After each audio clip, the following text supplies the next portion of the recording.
Hey guys, welcome back. Let's move to part two of the One and Only Bob.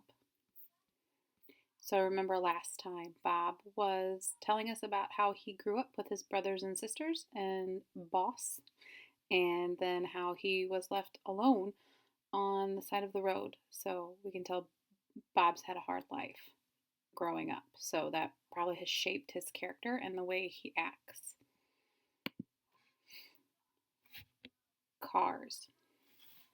The next morning, I began my slow journey, moving through the tall, wet grass, my limbs stiff from the cold.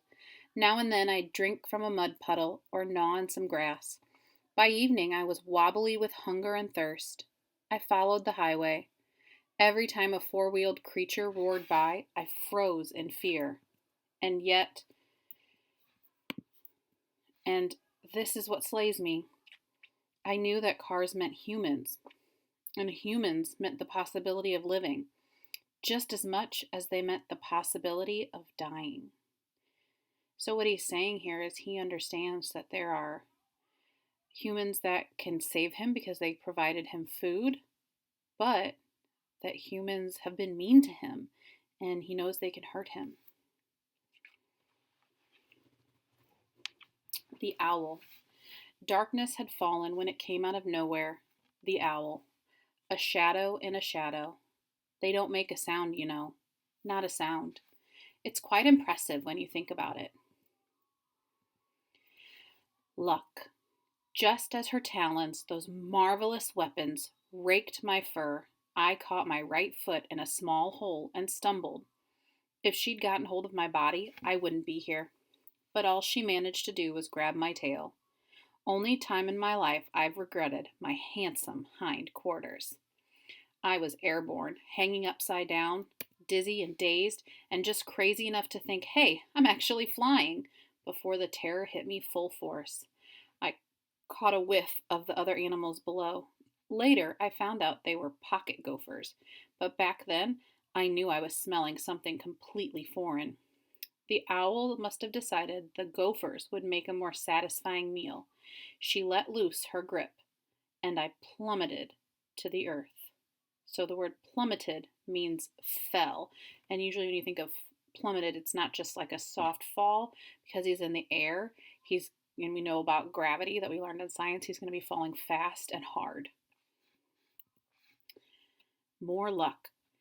Maybe it was my puppy fat or my soft bones or my incredible good fortune, but I didn't die. Didn't even break anything. I'd flown twice in my short life and lived to tell the tale. Will. I found a small hollow at the base of a fallen tree, poked my nose in and got a swat and a hiss from a grouchy raccoon. Kept going, waddling, whimpering. Lights ahead. New, strange smells. Kept going. Kept going. It's amazing how much the sheer will to not to die can keep you moving. So if you've ever read any of the survival stories that we have, like the Disaster Strikes or the survival series, a lot of times when people are facing big events like that or things that they might be in a lot of danger, they just keep focused on one thought, and that's surviving. And so that's what Bob is doing when he's saying kept going, kept going. He's telling himself to keep going. Exit 8. I finally came to a small road curving off the main highway. Exit 8 turned out to be. A big billboard overhead had a picture of a terrifying animal on it. Do you remember that terrifying animal? Of course, I didn't know what a billboard was, didn't know that the scary animal was a gorilla, let alone that he would become my dearest friend. Yes, that billboard that we saw was Ivan, and that's the famous Exit 8 from the One and Only Ivan. But something told me to follow the off-ramp, and eventually I ended up at the Exit 8 Big Top Mall and Video Arcade, home of the one and only Ivan.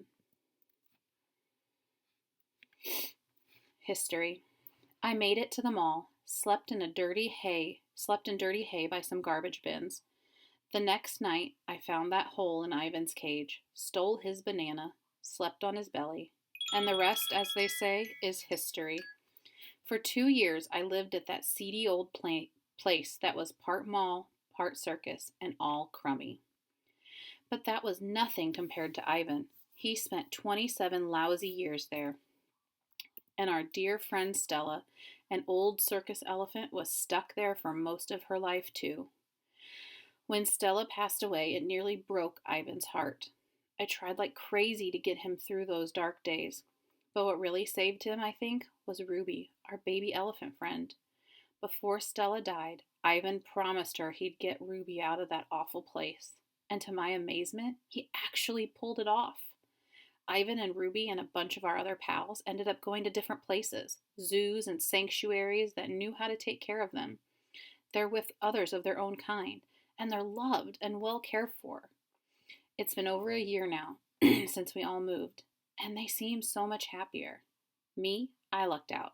My girl Julia, whose dad had worked at the mall, decided her family needed a dog. Who was I to argue?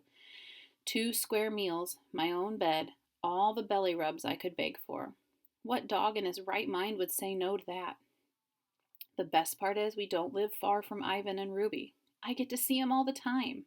I'm glad they're nearby, and I'm thrilled they've settled in so well. Really, it's a solid situation.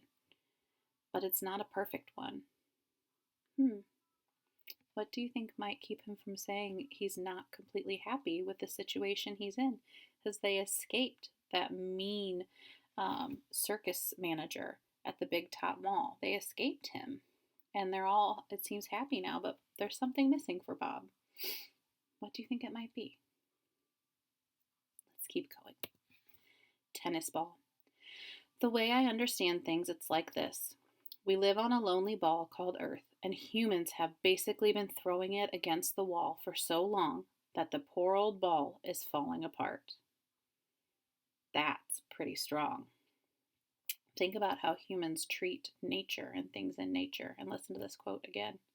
Or how humans can, not that we do, we're doing a lot better, but let's listen. We live on a lonely ball called Earth, and humans have basically been throwing it against the wall for so long that the poor old ball is falling apart. So he's saying that we'd better take care of our Earth, or it's going to fall apart if we don't start taking better care of it and the things that are on Earth, including us. It's like me with a tennis ball, chewing away until it's nothing but pieces of slimy rubber that taste like, well, slimy rubber. And that means there aren't as many places left for wild animals. Seems there are good zoos and good sanctuaries and bad sanctuaries, just like there are good dog families and bad dog families. The good places are trying to keep wild species healthy and safe. They don't want endangered animals to go away forever. They also don't want the earth to turn into a slimy, dilapidated tennis ball. Although honestly, slimy rubber doesn't taste half bad. You should try it sometime. The thing is, I would give anything to see my dear pal Ivan in the jungles of Africa, where he was born, or to see Ruby running across the savannah with a herd of elephants, her big old ears flapping in the wind. I'd give up a mile-high pile of bacon cheeseburgers to see that happen. I really would. But it ain't happening. I get that, and so do they. When you're an animal, it helps to be a realist. So that means not dreaming about things that could be, but thinking about the way things are and what is most likely going to happen. Be kind of a sad outlook on life. Dream. This morning I wake up in my cozy bed way too early for Julia to make me breakfast. She and Mom and Dad are still asleep, and even the guinea pigs are silent. My belly grumbles, and once again I curse my thumblessness. Humans are one big design flaw. They're the inferior noses, the inscrutable humdrum rumps, and don't get me started on their odor. But the opposable thumb idea, yeah, that was a nice upgrade. The cans I could open, the doorknobs I could conquer. Anyways, I feel worried. Off. Worry's a waste of time, and it doesn't fit with my tough guy act. But sometimes I just can't seem to help myself. Before I woke up, I'd been dreaming about Ivan and Ruby and Stella. It wasn't a nice dream, a fun and run toe twitcher. Nope. This was a nightmare. A bad one. We were swimming, all 4 of us, in a black raging river. For some reason, I was in the lead, and I kept looking back, telling them I was going to save them. Me. Save them. 2 elephants and a gorilla. As I paddled like mad, their voices faded. I looked behind me, and they vanished. And then I heard it. A faint bark. That bark. I woke up then, like I always do. Whose bark do you think that might be? I did an all-over shake, trying to toss off the stench of nightmare that clung to me like shampoo after a bath. I told myself to chill, get a grip, stop worrying about nothing. And yet, some primitive part of my brain, the wolf in me maybe, is on edge. A lot can go wrong in the moment left to chance, the blink of an eye, the bounce of a bone. There are so many ways the world can find to fail you. The smell of a storm. By the time everyone else wakes up, I've calmed down, but the wind outside sure hasn't. It's an early fall Saturday, gusty with scraps of sun, clouds bouncing off each other like bunnies in a basket, messages on the wind pouring in from everywhere, from dogs making their daily rounds, from feral cats, from anxious raccoons. Basically, everybody is asking the same thing. What is the deal with the weather today? I already know. Weather Channel was on last night with a screen full of big, white, cotton candy looking swirls. Julia's dad, George, has already taped up several windows. Sarah, her mom, packed an emergency bag just in case we have to evacuate. Do you know what weather that might be? It's interesting that all of our topics that we've learned about are coming up in our book that we're reading. Another hurricane is on its way.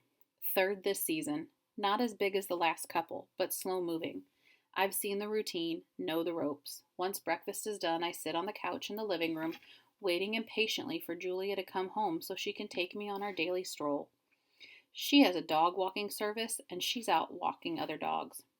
I get my own private walk because she's my own private girl. I can practically taste the storm coming through the open window. The back of my throat tingle, the metallic edge, the fizzy energy. But it's more than that. It's as if the air is up to no good, sneaking up on the world and looking for trouble. So all those words are hopefully giving you clues that something big is about to happen and not in a good way. The author is using some definite writing craft here to help you with this hurricane event, showing that there's something big coming instead of just saying that there's a bad thing coming and you're going to read about it next. She's building it up with this hurricane, this scary hurricane, the way she's describing it. Last chapter for today, on the poetry of stink. Of course, not everybody can smell what I'm smelling. My nose is a zillion times more powerful than a human's. Dogs are experts at odor, students of stink. We analyze the air the way humans read poetry, searching for invisible truths. And we don't just smell the good and bad stuff that people notice with their substandard schnozzes, the usual suspects, popcorn and lilacs and freshly sharpened pencils, diapers and Brussels sprouts and freaked out skunks. No, our noses get it all. The whole shimmery double rainbow in April. Humans, they're lucky to get a cloudy day in November. We get that molecule of roast beef dancing on the wind 50 miles from the tidy kitchen where it just slid out of the oven. We get the cherry lollipop under the back seat of the Honda 16 cars up on the highway at rush hour. We get things humans can't even dream of getting. We're the ones who find the miracle earthquake baby cuddled in her crib under tons of rubble. We're the ones who find lost hikers in the wilderness after a quick whiff of a sweaty sock. We can even tell when someone's sick. We can smell seizures and cancer and migraine headaches. Try getting your guinea pig to do that. We smell feelings too. Sad has a sharp scent with an undertone of sweetness. Sad smells like being lost in a winter forest as the sun goes down. And happy is the best, but there's a touch of wistfulness around the edges. Happy smells like bacon ice cream served up in an expensive leather shoe. You're going to love every minute of it, but you know it won't last forever. So maybe next time we'll find out what this big event that's coming up that we're worried might be really bad. Until next time, guys. Bye. and I will put the illustrations again at the end of the video.